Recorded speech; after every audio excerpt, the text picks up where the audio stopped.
Le 1er juillet, la Pologne a levé l'interdiction d'accès à la frontière polono-bélarusse imposée en septembre 2021 pour empêcher les migrants de pénétrer sur son territoire. Il est cependant toujours interdit d'approcher à moins de 200 mètres de la ligne frontière. Bilan, les locaux qui comptaient sur un retour des touristes pour que les affaires reprennent sont au final dépités. C'est le cas de Camille, il tient une maison d'hôte. Cette information est arrivée tout simplement trop tard. Les voyages de groupe ne se feront pas à Białowieża.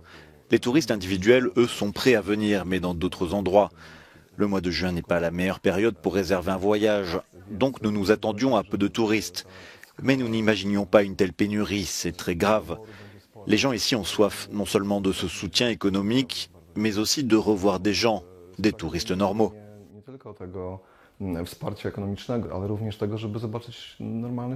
Autre problème, la Pologne s'est lancée dans la construction d'un mur à sa frontière avec le Bélarus pour bloquer la pénétration de migrants illégaux.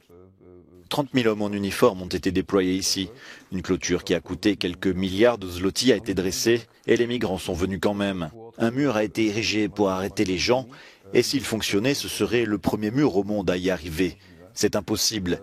Rien qu'aujourd'hui, par exemple, il y a 3 heures, nous avons vu un groupe de 34 personnes originaires du Congo. Ce mur met à mal le tourisme local, sans parler de l'environnement. Cette barrière perturbe fortement l'écosystème et les voies de migration des animaux. On ne devrait pas construire un mur juste en plein milieu d'un site classé au patrimoine de l'UNESCO. Vous imaginez un tel mur dans Venise ou autour du Taj Mahal? Alors pourquoi faire ça ici à Białowieża? Les gardes-frontières polonais admettent que la situation n'est pas encore totalement sous contrôle, d'autant qu'il faudra encore une quinzaine de jours avant que le mur ne soit totalement terminé. La construction de la barrière physique est pratiquement terminée. Les derniers travaux techniques sont encore en cours dans quelques sections.